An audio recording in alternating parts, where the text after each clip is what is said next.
the riding gear that I'm going to be using for the Ironman and the stuff that I took with me on holiday recently.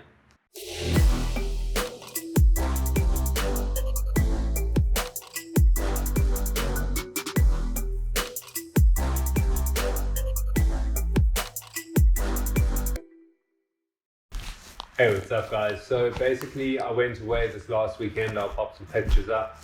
Went with my wife to George for a horse show, and because I've started training for the Ironman next year in March, end of March, I decided to take all my bike stuff with. Now I had a crate for all of the stuff you can see on my left, and I had my bike behind me with the trainer, and I decided before I pack it in the house, in the office where I usually do all my training sessions, I'd go over all the gear and the stuff that I use for training. The first video, I don't know if you guys have seen it, but check it out if you haven't, it's the Road to Ultra. It's my ultra training for the race at the end of November, and this is the Road to Triathlon. So excuse the noise that roads running past my house here, but the Road to Triathlon is going to be all triathlon based videos, and it's basically going to be just following me along all the way up until the race, and hopefully get some footage and stuff of the race as well. Super excited, just doing all this stuff for fun, like been into sports and fitness my whole life. If you haven't watched the rest of my videos, be sure to subscribe, catch up on some of those videos, and I hope you guys enjoy this one. At the moment, I'm just easing into a 6-month plan. So what I did was I took a few weeks just getting into it.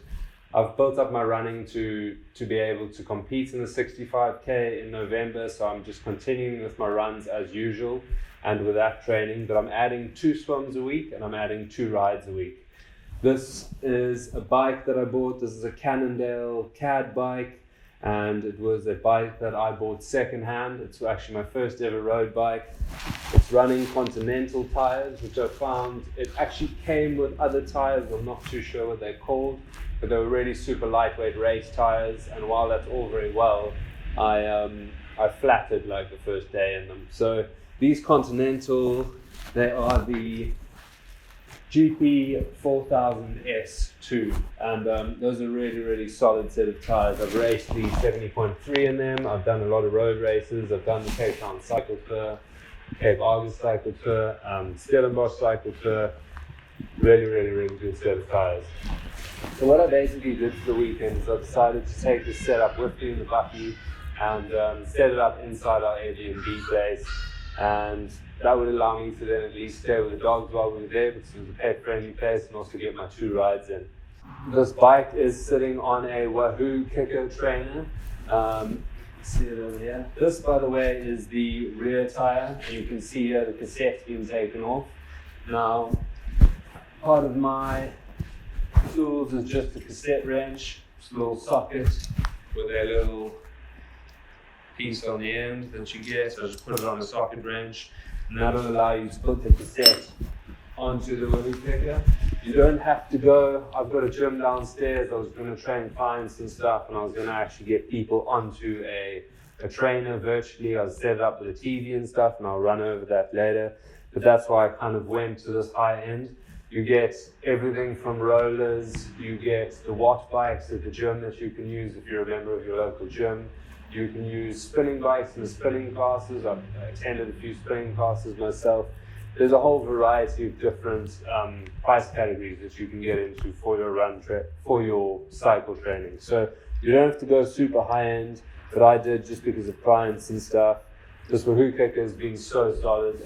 It basically, you use an app called Zwift, and if you haven't heard of it, look it up. I'm sure if you're on this channel and you're looking at triathlon stuff, you've heard of Zwift.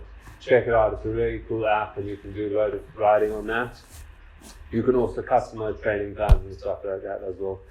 This Wahoo basically allows you to cycle, and the app basically speaks to the smart trainer and allows you to change the gradients. It changes basically how difficult it is to pedal, and it also tracks things like your cadence, your power output, and all of that stuff. So it's been awesome to train on. I usually just stick a towel underneath, strap that on. I've got my pump. This is a pump that I bought for mountain biking, so I just pump that up. I normally run my tires at, I think it is 90, just over PSI. And yeah, that seems to work well for me. It's smooth enough and soft enough that I don't feel absolutely everything on the road, and it is hard enough that I'm not flatting or kind of creating too much drag. Cloth, microfiber cloth, and this lube, I'm using the dry one at the moment. I do a lot of stuff indoors, and I find the only reason my mountain bike's sitting behind the camera there, I use the wet lube and stuff for winter or muddy riding and stuff like that. So that's a must. Tire pressure gauge. This one is actually by, where is it? Topeak or something like that, I think. Yeah, that's it. That's the one over there. Really rad digital tire pressure. Always been spot on. Highly recommended. And then what else did I just take with me? I took a water bottle. It's your average water bottle. I just took that with. I didn't put any nutrition in it. They were just chilled rides. It was like 2 10K rides or something like that I was using just to supplement my runs on that day. I used this giant, and some guys you can just put a phone book at the top, but you basically just lifting the front wheel a little bit, gets you into just a little bit more comfortable position for while you're riding. So I enjoy putting a little block under the front there. Then I've got cables, extension lead, that's basically self-explanatory. This little Safeway fan, I bought, it's a little 30 centimeter floor fan by Safeway. You get loads of different kinds. I find if you put one on either end, and I only bought one because I was obviously traveling, but if I set it up in my gym, I put one on either side, and that creates a lot of airflow, and it really does make a difference to your cycle. If you're cycling in a well-ventilated room with a fan in it, makes it a lot easier. I've got these old pants, they're like ripped and torn, they've got a chamois in the middle, so those are my cycling pants. I just took those with. And I've got these shoes, they're actually Bontrager. They are mountain biking, so they're actually that on the bottom. I've got the cleats attached, and they're also mountain bike cleats. And you'll see my SBD pedals over here, the Shimano Pedals, are also for mountain bike. So for me, to be honestly, where I am in triathlon and what I'm trying to achieve in triathlon and do things just to complete them myself and enjoy it, I'm not going to go in for the lightest stuff. The bike is secondhand. It's an aluminium frame and a carbon fork, and it's an old school bike, but it works 100% perfectly for me. And I don't need to count every gram to make myself faster or for any other reason for that matter.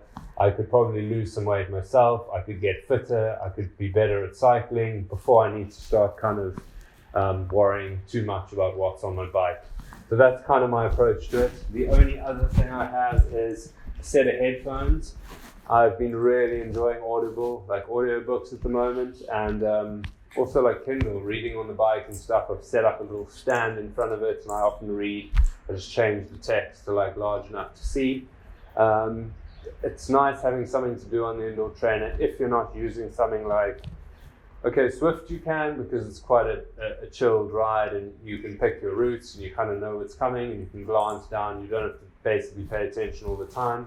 If you're using like training peaks or anything that is a bit more focused on the exact workouts, doing interval training or doing hill work or sprints or something, you're obviously not going to be sitting, reading, watching television or anything like that, but music always helps, so I just carry those.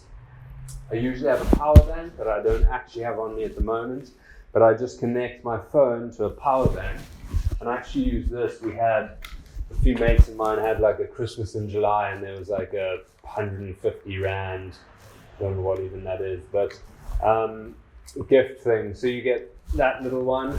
Come a little show you guys. It's a little phone holder mount that just clips on your phone, and it just goes onto the handlebars. So usually what I do is I unscrew this, and I won't do it now, but I put it on the handlebars and put my phone in there, and then I attach a cable, charging cable to my phone, and I attach that to a power bank. Or you can obviously use the extension lead and just your phone charger. I do find running the screen on full brightness with Zwift and perhaps Spotify or something for music will drain your battery really fast. And if you're obviously doing like long rides, 90k, 100k rides and stuff, even 20, 30k rides with music and everything else, you probably want to have your phone plugged in. So other than that, that is basically my setup for indoor cycling. With regards to triathlon, I'm obviously going to come out of the water my swim gear is in the other video, so be sure to check that out. But you come out of the water, you strip your wetsuit off, and you've got your tri-suit underneath. So you won't be needing the shimmy if you want to race in socks. Some guys don't, some guys do. And you put your shoes on. These are the ones that I'll take, mountain biking ones. And you clip in and get going. The other thing that I put on this bike that I don't have here at the moment that I would do a little update is, I think it's called Profile Design. It's a company that makes aluminium bars that go on the front of your road bicycle bars. So this is just a standard set of bars over here, and I'll actually just put this GoPro on and start recording so I can show you guys. Okay, what it is this is just a pair of aluminium bars over here. So it's a lot easier to just kind of tape them a bit, but you can just tack them on. If they're carbon bars or they're Aero shaped bars or something, you're going to make sure you get the right profile design or whatever Aero bars that you're going to clip on. But they basically just clip on the front, and it allows you to have a bar with your hand position out front like that, both hands on either side. You obviously still don't have bar end shifters. I just keep my shifters up in front here and my brakes up in front. But when you are on a long course, I think the ride's 180 Ks. It's pretty flat, so there's not that much climbing in the IRONMAN. It's the South African Championship one that they hold there in PE, so that's the one we're going to be doing. And you can basically then just sit in an Aero position on the bike, which is way more comfortable. I do suggest when it comes to bike fit is incredibly important. I'm lucky that I got this Cannondale bike purely basically just because I like the black and white bike, and I went to a bike fit to find out my size previously. But when it comes to choosing a bike, I highly suggest that you choose a make and a brand and you ride a hell of a lot of bikes to see what bike fits your frame.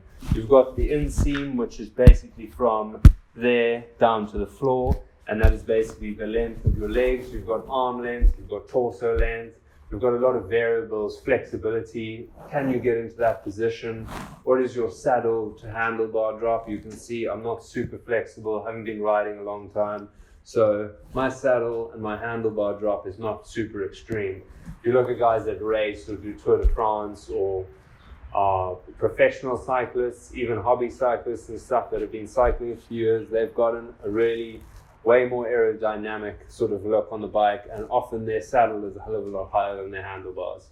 So it depends on your body shape, your body type, and all of those other variables I've mentioned. I would try a lot of different bikes, and I'd probably, before I buy a bike, go to a bike fit, just give them measurements and everything like that. They'll sit you on a trainer pretty much like this one, spin you around, tell you exactly what size bike, even recommend specific bikes. If they're not affiliated, it's a good thing. And then you can kind of go from there and get the bike to fit you better. Once you've got those Aero bars on, it's all you basically need. You do get obviously bikes that are made for triathlon, but when it comes to cycling and where it comes to where I want to place and what I'm doing the sport for, which is not to win any medals or break any records or anything like that, I'm kind of mid-pack, just doing it for myself. A decent road bike is going to be something that I can take and commute to like work, or I can go to the shops and buy groceries and stuff on it. It's going to be something that I can attach to this trainer indoors and I can use for my training sessions. And it's going to be a bike that I can put Aero bars and a water bottle and a cage behind my seat at the back that holds water bottles, and do it in races like the IRONMAN. With like UCI races or other races that you're only allowed short bars as well, I just take the bars off, and then you can just use your road bike for those short sprint triathlons and stuff as well. So for me, the versatility of the road bike kind of just makes sense. I've got a mountain bike, it's a giant trance as well, and I spend a lot of time in the mountains on the mountain bike.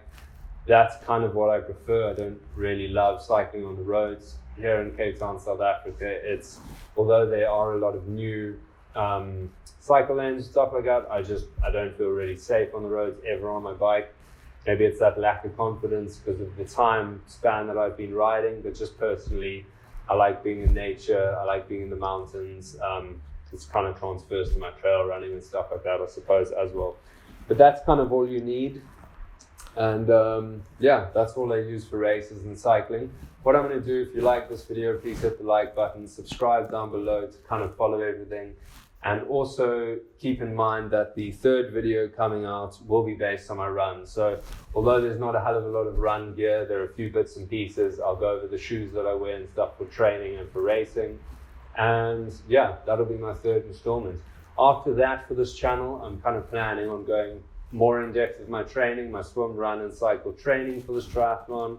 And the other videos will obviously be based on the ultra trail, my trail runs, stuff up in the mountains here in Cape Town, Table Mountain. So check out those old videos if you haven't. And yeah, hope you guys have a good week and enjoy the video.